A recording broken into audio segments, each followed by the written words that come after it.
Welcome to this episode of the podcast for sales managers. I'm your host, Matt Ferguson, and I couldn't be more excited for you to listen to today's guest. Today's guest is Jen Allen-Knuth. Why did I want to have her on? Well, for one, I've been following her stuff and have been a big fan of hers for a couple years. She has awesome content. And if you haven't seen it, go hit the follow button too. She's almost to 100,000 followers. Two, she talks primarily about selling against the status quo, which I believe is the biggest competitor that sellers actually go against. It's not the biggest companies. It's not the cheapest companies. It's actually people doing nothing. And you'll hear me tell stories about buying things for companies and how hard that was for me. So we'll talk about status quo. We'll talk about the psychology behind being good enough, how empathy is a game changer, how 82% of buyers think that sellers are unprepared for calls, how to leverage hypothesis instead of pushing pain. And then towards the end, you're not going to want to miss this answer because I know a lot of leaders are listening to this, but her reason why most reps all sound the same. And leaders, it doesn't look very good on us. So make sure you stick around till the end. Hope you enjoy today's episode. All right, we're back live with Podcast for Sales Managers. I have a special guest on today that has taken me a long time to book. Jen, welcome to the show. Thank you so much. I'm glad to be here. You know, the funny thing is I look back at my text messages. You can see originally, one of the best reps that I've ever had, well, the best rep that I've ever had, his dad always follows my stuff and he's always reading stuff and sending it to me on LinkedIn. He goes, you need some females on your show and send me a picture of you. And I'm like, yeah, I love her. I read her stuff all the time. And that was on June 2nd. So I sent you a message a couple of days later. And then we connected back and forth. And here we are almost to Halloween, which in Phoenix is great because the weather's finally cooling down. There you go. Our weather is cooling down too here in Chicago, just a little cooler than I'd probably like it. I'd trade places with you for sure. Well, we were a little late jumping on because I was just in Chicago for the first time since, God, I don't know, in 15, 20 years, actually, from my first sales job. So we were talking Chicago architecture tours. Yep. It's the must-do thing. If you come to visit, you got to take the Chicago architecture tour on a boat. Doesn't matter if it's the river one. Doesn't matter if it's the one that goes in the lake. They're all good. Press your friends with your knowledge. For sure. So today, the topic is status quo, which you are known for, which you talk about all the time. Matter of fact, I was just watching one of your videos, which is really good. You make some awesome points. Before we get into that, I actually wanted to just start a little bit on your background and where it all started, because you actually started in account management, correct? It did. And then you moved into sales. What made you want to move from account management, upselling into new logos? So I talk about this a lot with people that I've always had this 2-year itch. Like all throughout my career, if you look at my promotions and my job changes and stuff, it's usually around the 2-year mark I start getting itchy. So like when I first started in account management, I came in entry level, right? Low level, working for an account manager. And it was just renewals. Then I wanted to do more of an expansion motion, right? So then I got into that. And then I remember I was sitting in I went to do an account day at this company that was headquartered in the suburbs of Chicago. And I'm sitting there waiting for my meetings and I'm looking at my day and I've got like a renewal meeting. I've got like an onboarding meeting. I had a cross-sell meeting. I had a new like senior most engagement meeting. And I'm sitting there and I was like, man, I am so excited for the ones that are like the net new sales stuff. And I'm less excited for the ones that are the existing stuff.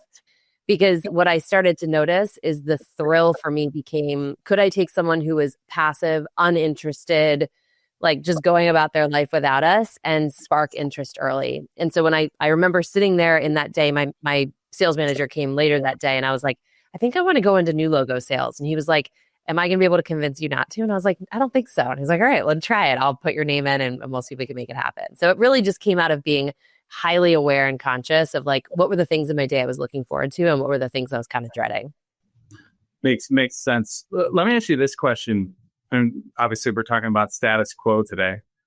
When did you like realize that was the thing that you almost battle the most versus, a bigger company or a cheaper company, which I think most reps think that it is. But what would you say? What was your light bulb moment when it's like status quo is the thing that we're mostly battling here? Yeah. So throughout my career, I've had incredible sales managers. I've never been a sales manager, but I've worked for amazing sales managers. And I remember one of them had this really great piece of advice. And he said, if you don't like what your customers and prospects are saying to you, look at what you say to them and how they respond. And a lot of what you will need to change is in what you're saying, not what they're saying. So I was like, okay. So I started doing these like win-loss analysis just on my own territory every quarter. And I would bring it to him and I'd be like, well, look at all these deals I lost to timing and to price and to lack of value. And he was like, okay, now let's really think about that. Do you think, because I've always sold an enterprise. He's like, do you really think that like Caterpillar doesn't have budget to buy a $50,000 line item? Like, do you really think that's true? And candidly, at the time, I hadn't thought about it because I think deep down I wanted the answer to be budget because then it wasn't my fault. And so he helped me see that a lot of the things that I was losing to was just because the customer felt like, yeah, you have a nice solution. It's fine. At the time, I was selling the annual subscription to like research and best practices for C-level executives, which is the most nice to have thing ever. And he was like, I think maybe it could be a little bit that you're just not giving them a reason to give a shit. And I was like, well, that hurts to hear. And you're probably completely accurate. And so then I started looking at it through that lens, and any deal I lost that was like value or timing or ghosted or things like that, I started realizing on average, like 65 to 70% of the deals I was losing were because of status quo. And then it kind of hit me like, if I don't go in with an intentional strategy to preempt it, why on earth would I stop losing to it? Like, I can't just keep doing the same stuff and expect a different response. So a lot of it had to do with my manager holding up a mirror and helping me see those loss reasons differently.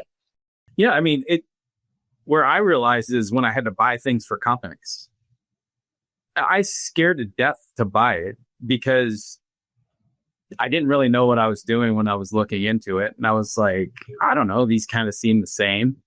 And I'm like, man, if I buy this, then we're going to have to train people to use it. Then everybody's going to bitch at me. And I can think of this one time, I've told this story before, where I had to buy a phone system for a whole company across 50 different locations and all this stuff. And I got to the end and almost had a panic attack. I'm like, we cannot buy this. I'm about to have my first kid. I got all this stuff going on. I don't even really know what I'm buying here. I mean, I know it's better, but I don't know how much better. And I went to my boss. I'm like, is there any way we can push this back a year? And he's like, no. But it like literally hit me how paralyzing it was to make that decision. Because I think the biggest thing sales reps don't do is put themselves in the position that the buyer is thinking in that perspective of it. Well, I think one of the questions I always ask in my workshops that I run with sellers is like, raise your hand if you've ever been a B2B buyer or a B2B executive. And sometimes you'll get some hands raised, especially like I do a lot of work with ed tech companies, and they'll be like, well, I was in administration or I was a teacher or whatever, and I looked at things like this. But more often than not, we've never been in the buyer seat. So you just talked about it. When I went to Lavender and I got into a buying role with budget, I agree. I think it's one of the best sales trainings you can have is to feel the experience of being a buyer. So like there's two things I think sales leaders can do. One is if you have a relatively small team, have a seller shadow you on a purchase, right? Because they will get to see what happens when that their boss hangs up the phone. What's that conversation sound like after? Where are the things that they were like wanting more from that sales rep? And I think seeing that as an observer is incredibly helpful. If you have a large team and you can't afford to do that with every seller, totally get it. But like document a buying journey. So let's say you just bought Gong, right? Like go back to the very first conversation where having a technology like that even came into it. Like who talked about it? Why did it come up? What happened next? Who got involved? What else did you look at? Like, I just think we don't see a lot of that stuff because we're on the other side of the equation. And the more you expose your sellers to that, the more empathy they have for buyers. And I think empathy when you're up against status quo is one of the best gifts in sales that you have, because it's not about just making the right or wrong decision. It's the empathy of what you talked about, which is like, if I make a wrong decision, it's actually way worse for me than if I just keep tolerating this good enough solution. The empathy is the biggest part. And I'll ask you how often you see this, because you work with, a ton of sales teams and do trainings. And I get it because I work with mostly managers, but I do work with some teams, is that their reaction is, oh, I just can't believe they wouldn't buy this, and almost treat them like they're almost dumb, right? Like, why would they stick to what they're doing in that archaic thing instead of having that, empathy and understanding it from their side, which is, well, if they make this decision and they're wrong, it's not the end of the world, but it could be the end of their job. Yeah. I mean, I think you see it a lot of times in outbound, right? Like when I go to my junk folder and I see like, sounds like you're not interested in driving growth this year. It's like, all right, dude, if that's your takeaway, like that's your takeaway. But I think I always hesitate to blame sellers because I think a lot of times it's just we haven't been exposed to it, right? Like there's so many companies that hire sellers, throw them into product training, tell those sellers, this is the best product you will ever experience in your life. And that's great. You got to be hype about what you sell. But then, of course, sellers are going to turn around and be like, well, why wouldn't you want this? And lack that empathy. So I think it's actually far more interesting as a salesperson when I hear, I was just posting about this today, like when I go to a sales kickoff, I don't want to hear a customer panel talking about like how awesome we are, because I can hear our own company talk about that. Like I actually want to hear what made it hard to buy what we sell? Like what along the sales process would you wish would have gone differently? What was the hardest job to be done? Like how easy was it to build that business case? Like those are the things that if we expose our sellers to, we naturally create more empathy in that process versus like getting mad at them because they didn't know because they've never been in their shoes. No, that's a good point. And one of the other things I thought about where you're talking about like how bring the seller in, they talk about how great we are, right? And then they talk about how bad everybody else is. And then the seller gets on a call with one of those competitors that they're using. And they're like, oh no, we're good. Like that company's great. It's like, well, now what am I supposed to say? I guess I'll just go hang up and call somebody else and hope for a better result. But I see that way too much too. It's like, especially with kind of smaller companies talking about the bigger companies and how bad they are. And I'm always just like, well, could they be that bad if they're that, big instead of, finding weaknesses and chipping apart at that? But curious on the thoughts of that as well. I totally agree with that. I think one of the interesting things I ran into, so I was working with a client and they were a really big player in the space that they were operating in, but they were losing a lot to a much smaller player. And I was like, okay, help me understand how that happens because you guys have like 70% market share or something. Like, why are these little guys eating your lunch? And what they said was they're doing it in a really interesting way. They're not attacking us, but they're saying, like basically the problem they solved was around reducing downtime in a situation where like downtime costs you thousands and thousands of dollars every minute you have downtime. And they said the average project goes over the project scope like 50% of the time. So like normally you'll say, we'll get this done in 3 months. And then 50% of the time it actually takes 4 or 5 months. And they said to create the change orders with us, a much bigger organization, takes more time because we've got a lot of layers of approval to get through. The little guys were coming in and saying, listen, on average, most projects, regardless of who you work with, are going to go over 50% of the time. Now, when that happens and you have downtime on that project, every minute of downtime costs you this. With us, because we are smaller and we're more nimble, we can do this quickly versus with a competitor, it's normally on average about this. So it's like what I thought was so cool about that is they weren't saying like this competitor is bad because they were removing subjectivity and just saying, here's the rational case. When it likely goes over, it's going to cost you more. So yes, there's advantages to working with a bigger team, but this is a really expensive disadvantage. And it was working. And I was like, I don't know. I think that's like a beautiful example of how much we can do in the sales conversation. Like we're not just limited to our brand, our size, our product. Like that to me was a really effective seller or sales team that knew how to reposition the need to think about status quo. Here's where my thought goes to that whole situation. If you're the market share leader there and you're getting sold against like that, like what's your response to how they're selling against you? Because I just ran into a situation. It's not like that, but it's a it's a company where they were looking at a quote. And when people look at quotes and somebody's higher and somebody's lower, it's always like, well, it's not apples to apples, But the rep had actually went in and dug through the quotes and is like, this is the same, and it's like, well, how are they doing it? I think the question to all those things is, when you're on the other side of it, like, what's the answer? Because I think when there is no good answer and then leadership's not giving you like a reason or a good answer, that's when kind of things fall apart.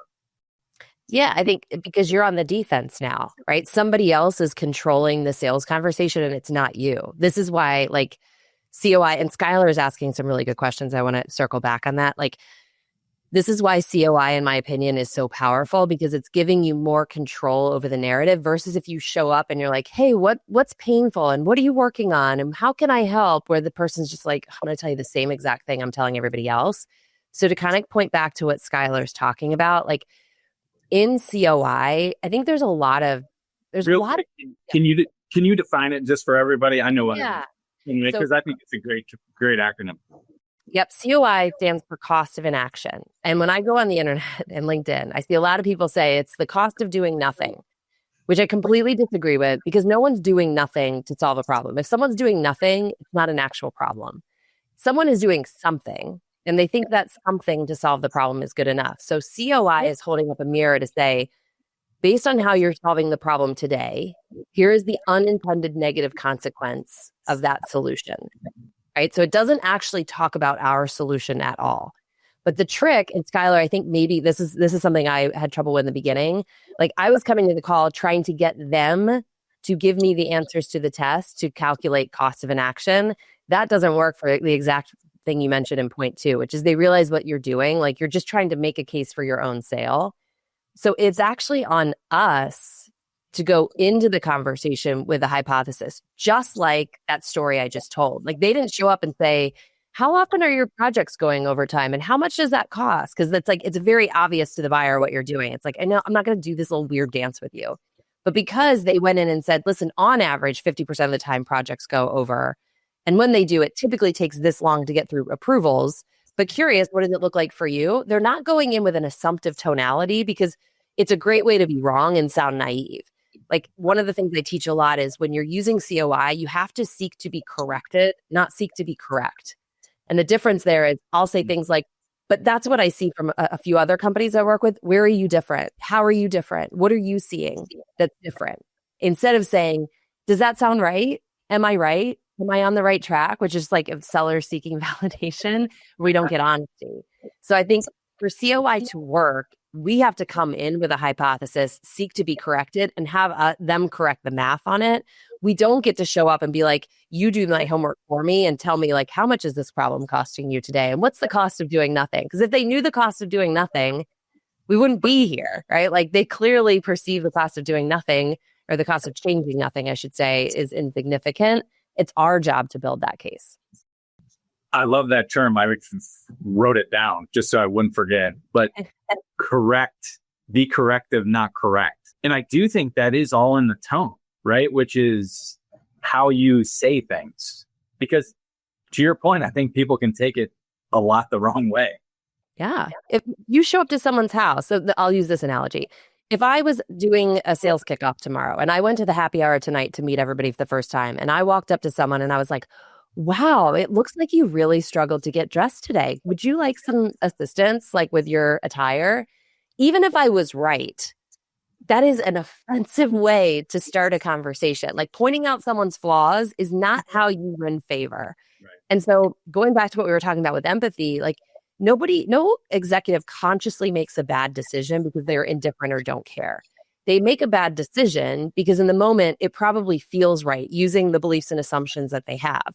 So our job as salespeople is not to convince anyone to change. I strongly believe that we sellers, we don't convince any prospect to change. Prospects convince themselves to change using the information and beliefs and assumptions they have. My one thing I do as a salesperson is introduce different information that causes them to think differently about their beliefs and assumptions that are driving their behavior. I don't get to tell anybody. I don't convince anybody. They convince themselves. And so I think that's what it's about, is like going into that call. Do I have a valid hypothesis for why change, or am I showing up to the call hoping I find it? Those are two very different motions. Talk a little bit more about the hypothesis and how you come up with good ones. Because I think that's it. Kind of what you just said there is we all have this belief that our product is better because that's what we're told. But how do we lead in? Because I'm completely agree with you. If you can get them to see it and actually say it out loud, that's when sales is easy. Yes.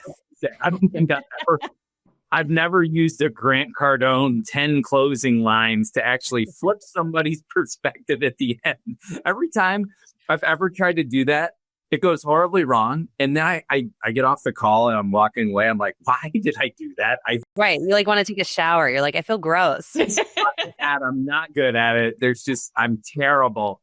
Why do I do that? But I think the hypothesis is where companies don't spend enough time kind of arming maybe arming's a bad word, but giving their sales team like, hey, here's what we know. Here's what we need to get them to think about. And here's the conversation to turn it around. But what's the best way you've seen into creating these hypotheses? Yeah. So I'll share exactly what I teach in my workshops. First, I will say this used to be a lot harder. With AI, it's a lot easier. Like I'm not like AI is everything. I think it's important. But I do think it's a tremendous tool for building a hypothesis and building a sharp point of view in a realistic amount of time frame, given a seller's busy schedule. So I just spent a week in New York last week teaching this to a team. So what I recommend people do is first, you're going to take the account that you are trying to sell into, and you're going to look for, number one, what are the objectives for their business? I don't care if you're selling to K-12, you're selling to university, you're selling to government, you're selling to public, you're selling to private. There's a prompt you can use, and I use ChatGPT, the O3 model. And I just asked it, who is the CEO, the founder, the managing partner, the superintendent of this particular account? And what are their most recent interviews about the company's growth strategy or the university's growth strategy? Fill in the blanks, right? Include metrics of how they will measure success. And the reason I do that is because even if you're a private company, it is the trend to be doing much more in the way of content marketing and putting out like building in public and all these things. So it used to be you could only find that stuff if you had a public account. Now it's like a greenfield for a private account too.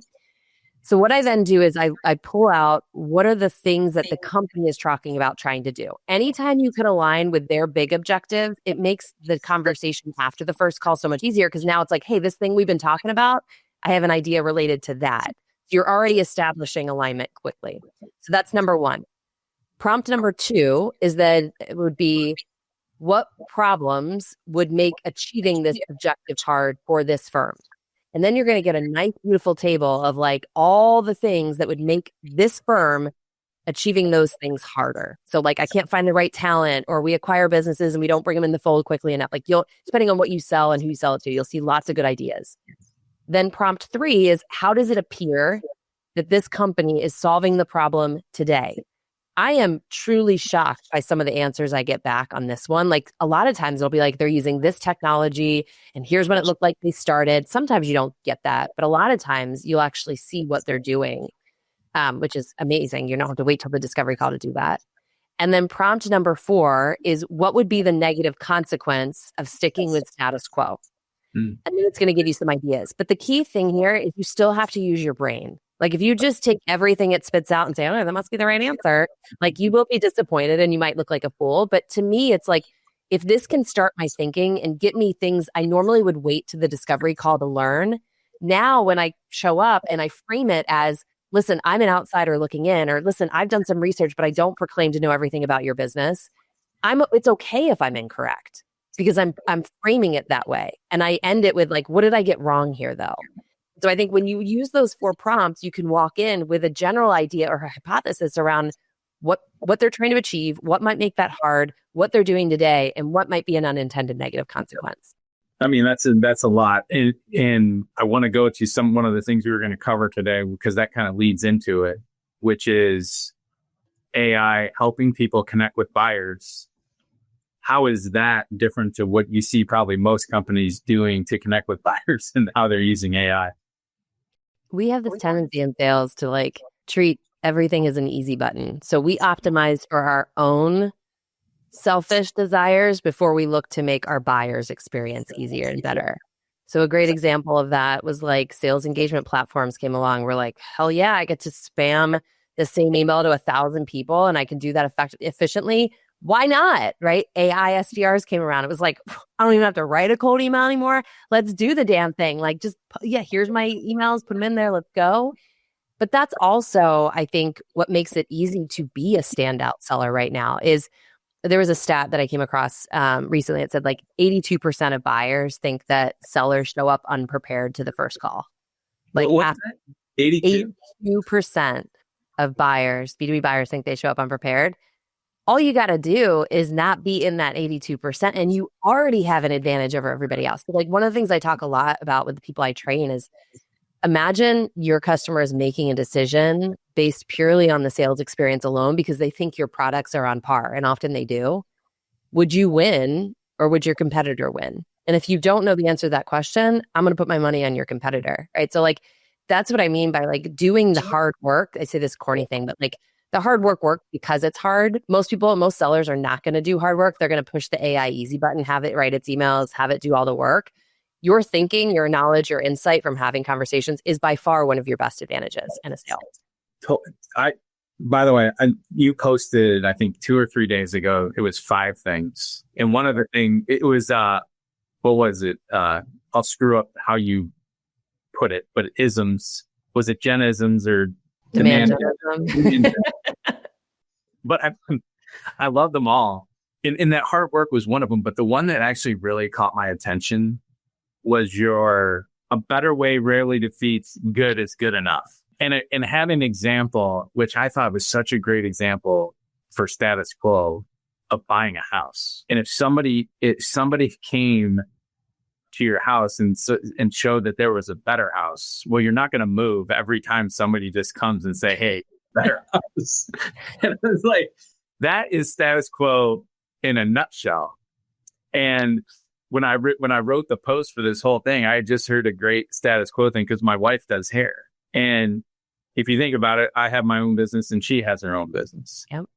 I would argue that she's better at hers than me because she can't take new prospects, because if you try to get your hair done with her, like my friend would be like, hey, can my wife get in? I'm like, text her, because it's probably like 4 months. Yeah, go wife. No, and we're sitting there, we're on a hike, and he's like, oh my God, I'm so sick of hearing about your wife. And I'm like, what? And he's like, Megan, who's his girlfriend, said, I just didn't know what I was missing because what I had was good enough. But my wife was never going to convince her otherwise until her hairstylist had a baby, and that was it. But I think we all think that it should be that easy, but it just is.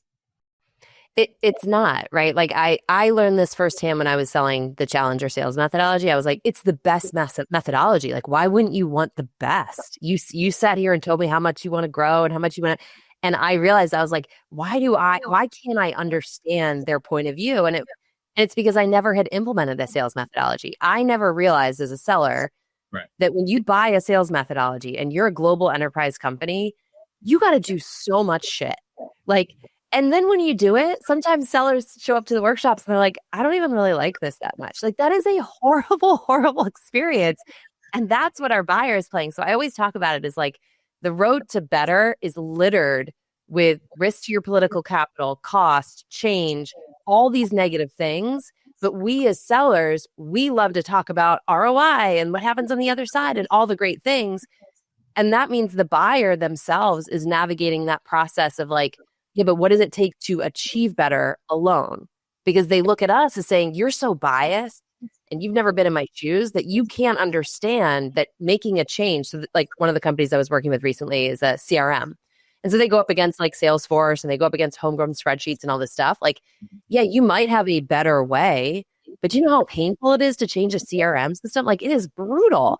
So you can't just be like, you can't sell that we have a better system, because we will almost always lose to good is good enough. We have to find a reason that the current approach that they have today is creating such a negative consequence that it warrants someone saying, okay, I'll sign up for all of this mess moving forward. I think one of so much shit. I love these comments, y'all. Thanks for joining in. I always say two of the things I'd never want to sell is a CRM or sell anything in the hospitals. Oh, my husband did for a long time. I quit for good reason. Back to the AI thing. Yeah. You have something that you use called, I think it's shiny object era. How much do you think that affects sellers today? I feel like it's probably the number one thing. So if you look at it, right, if we just go back to CRMs, prior to a few years ago, you would have always been in competition with like a Salesforce, a HubSpot, like the big players in the field. Then you would have had some like vertical players that sell like specific CRMs for like a specific type of industry. Then you would have had a bunch of startups, right, that are supposed to be more nimble. And like that was messy. But now that there's low code, no code technology and companies could entertain building their own CRM, I'm not saying they should, but they can entertain it. Now you have literally millions of options, right? And it's less about what's the right option. It's more just about the dysfunction that occurs when anytime a human being is met with that many alternatives of what to do. Think about like, I use this analogy a lot too. Think about like if you're going to dinner with 10 friends and you got 10 different ideas of where to go, like half the time I'm like, I don't even want to go to dinner anymore because I'm so sick of having the conversation about where to go. It's the same thing, only magnified, right? So when I talk about shiny objects, it's like we used to have a reasonable amount of options as buyers. I would argue it's an unreasonable amount of options. And when you're met with that much choice, the easiest thing to do, there's so many psychological studies about this, is just to stay the same. Because making a change and having it be worse than current state is far better than tolerating the devil that you know. And so that's where I think AI, like as much as we love to talk about all the good things about AI, from a seller's perspective, most of us are now up against a low code, no code alternative to our solution. Yeah, I mean, it's just one thing after another. Going back to your, having a million options, you had a post about, I think there's 7,154 shows on Netflix. Yeah. One of the things my wife and I actually argue about is who actually gets the remote, because neither one of us want to have it in order to pick. That's exactly our bedtime routine. Make a decision.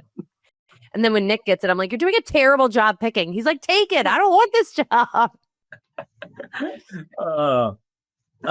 So back to the shiny objects era, because I think it's easy, and I see people fall into this trap all the time, is, well, I tried this for a week, and then I saw this, and I'm going to try this for a week, and I tried this for a week. And then it's just constantly switching and doing this. What are your advice to sales teams who you do prospecting and outbound stuff? Like, what is your biggest advice to them into what to focus on instead of getting sucked into trying all these different things that probably don't work? Yeah. First of all, I empathize with it because a lot of them sound awesome. So I get the desire because they all sell themselves very well. I think so. I came from, and I never worked in tech until 2022 when I joined Lavender. That was my first experience working in tech.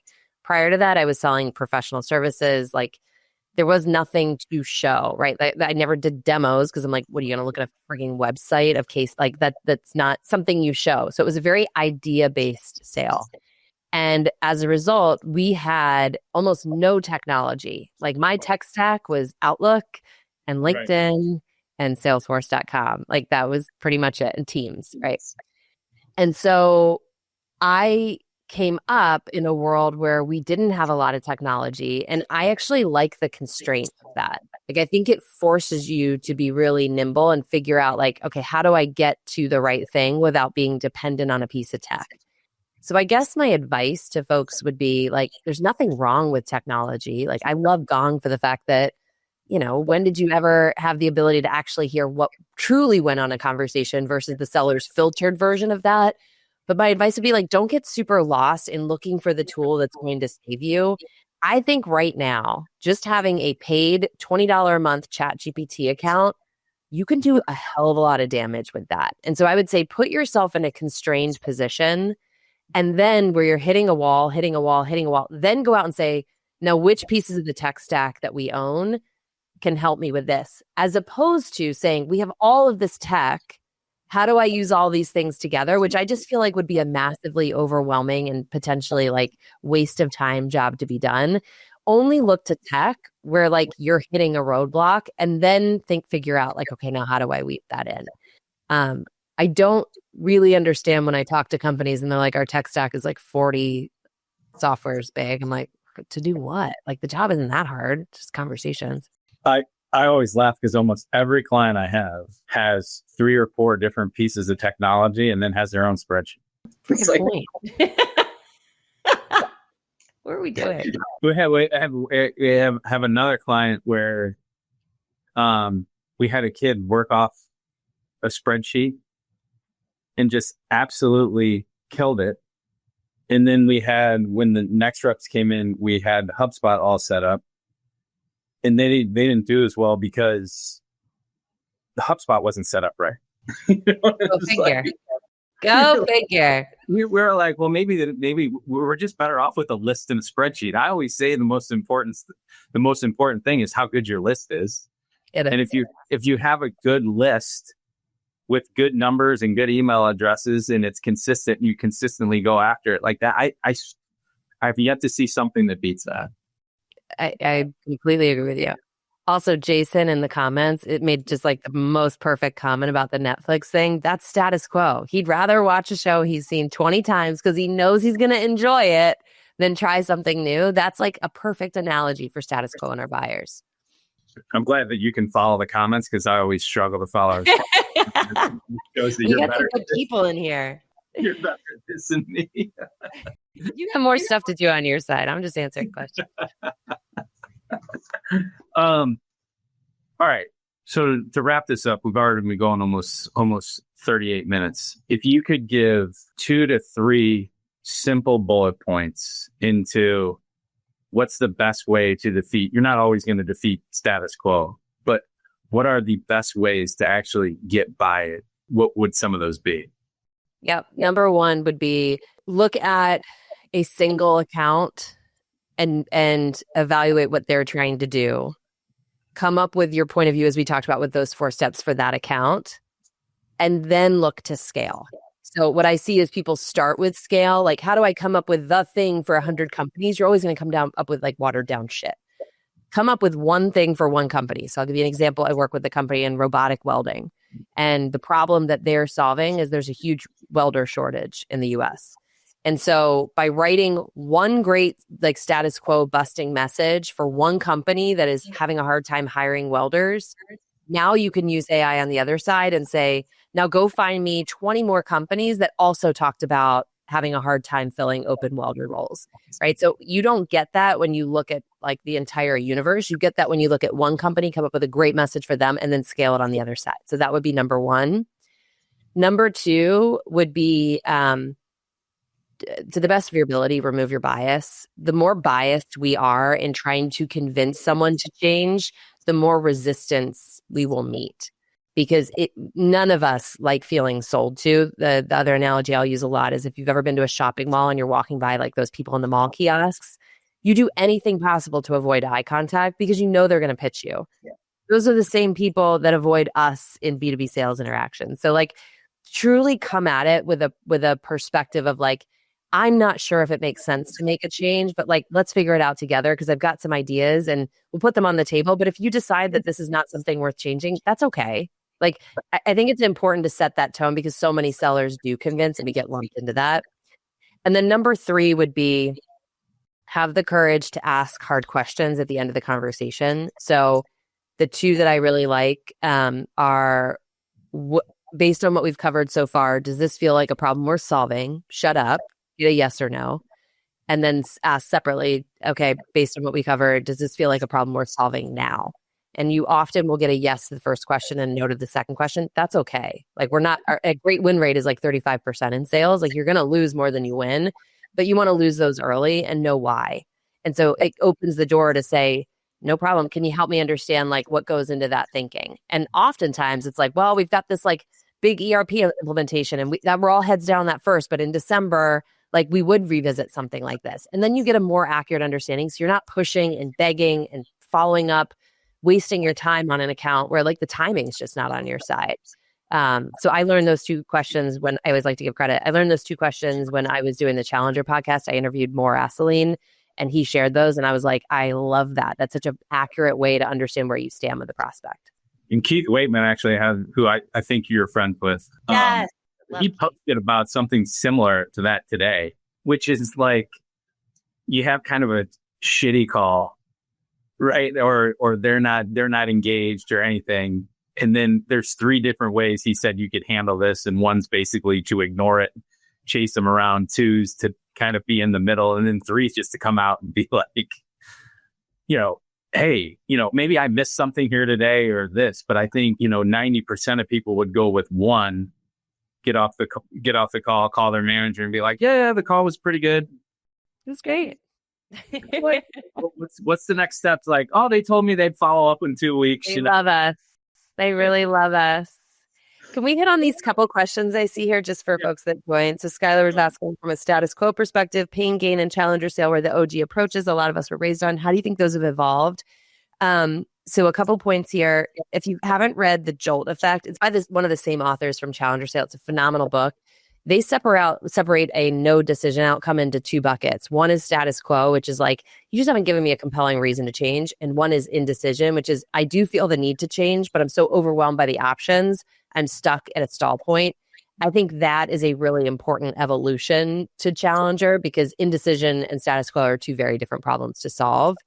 The second thing I would say is I think back when Challenger came out, using phrases like other companies like you was the move and it worked. Now I think we're in this model where it's like, I don't want to have a conversation about like other companies like me. I want to have a conversation about my company. And the expectation is we're in an information-rich environment. We should be able to do that. Like I should be able to prompt AI and get that information specifics. So that's for Skylar. And then Jason, do you see AI being helpful for the TLDR articles that are pushed out every day when doing research actions? I think I know what you're asking, but if I give a botched answer, correct me. I think AI is very helpful when doing buyer research to get quotes from the CEO. It is very difficult for an executive to argue with something the CEO said. So if the CEO said, hey, we raised Series B funding and we're going to dump that into rolling out like a new AI tool and we're going to move up market. If I show up to that call and I say, it sounds like you're using some of that funding to move up market, looks like you've got some wins here. Like, here's one of the things that typically gets harder as you go up market. That's a much different conversation than me showing up and being like, saw you got Series B funding. Congrats. So what are you guys going to be doing with that? Like, that's prepared versus unprepared seller. We get them all? You're my comment person. We follow along. I want to end on this. Because everything that you've said today is so true, and it's a differentiator. But I don't think a lot of sellers do a lot of these things. And so I was watching a video that you did. I was telling you before we got on, and you brought up this email, and I was reading the email, and I was like, "Oh my God, I hate that email." And he said it was an exercise that you do with and you get that email like 90% of the time. And I think, to your point earlier, 82% of people think that sales reps are unprepared and this and that. But like, why do you think so many sellers sound the same and do that? Like, why, with all of this stuff out there and stuff that you can read, why do you think most people sound the same? Because their leaders are telling them to do it. I don't put this fault on sellers at all, maybe to a fault of my own. But if I'm being told by my manager that I have to send 1,000 emails this week and make 1,000 dials, then you're not giving me the opportunity to do this stuff. And I'm going to get fired if I don't do that. So I'm going to do the thing that doesn't get me fired. So I wholeheartedly, when I go in and start working with organizations, it almost always ends up the case that the system is what creates bad behavior. And the sellers are following the system because they're fearful of getting fired. And you're not allowing them to experiment and do these things. So like, I think if you've got a problem with outbound, you got to look at the system that you've set up for outbound. And I just had a great back and forth with a guy who was like, we fell into the trap of more volume means more at bats. And now we're getting even less than we were before. So we're going back to old school thinking. Like, I think it also comes down to sometimes we make the wrong call, and that's okay. There's no clear, like, obvious answers in sales, but take that ownership if you are a sales leader and say, we made the wrong bet. We're going this way now instead because, and invite people to weigh in on that, right? Versus having this command and control style of a sales organization. What I hear there is instead of more, and like everybody's in a hurry to get this done like yesterday, like slow down, have a plan, and actually think about it. Slow down to speed up. Like, it's one of my favorite sayings all over the sales organization. Slow down to speed up. Like, it's wild how much we've believed in this volume game and still, despite all the negative consequences, refuse to acknowledge it. I heard somebody texted me the other day that they had some company send 120,000 emails and they got 4 responses. What are we doing? What are we doing? It's crazy. All right, we got one more comment there. Yep. The opinion, the best way to overcome it is to first understand what you do, how you do it, and try to do it differently and as well as possible, or get to know the common target audience. Yeah. I think my twist on that would be like, try to understand what your customers do and why they do it, and then back into what we do and why we do it. Pair those two things together, and I think that's where you find gold. Agree. All right. This was a fun conversation. Anything else you want to add? Just thank you for having me. Thank you for everybody who showed up with some great points and some great questions. Best place to find you, LinkedIn? That's the only place to find me, unless you can discover me on Twitter, where I do very little, and I just typically troll Kyle to say. That's the only reason for being there. What, you've never done anything? You've never tried Instagram or TikTok or anything? I have an Instagram that has like pictures from 5 years ago on it. TikTok was incredibly addicting to me, so I cut that off 2 years ago because I just got into a death spiral of sad rescue dog situations. And I was like, it's affecting my mood. I got to cut myself off. So no. All right. Well, you can find Jen on LinkedIn, which I know you guys all know that. But Jen, thanks so much for coming on the show. Thank you for having me. This was a blast. Bye, everybody. See ya.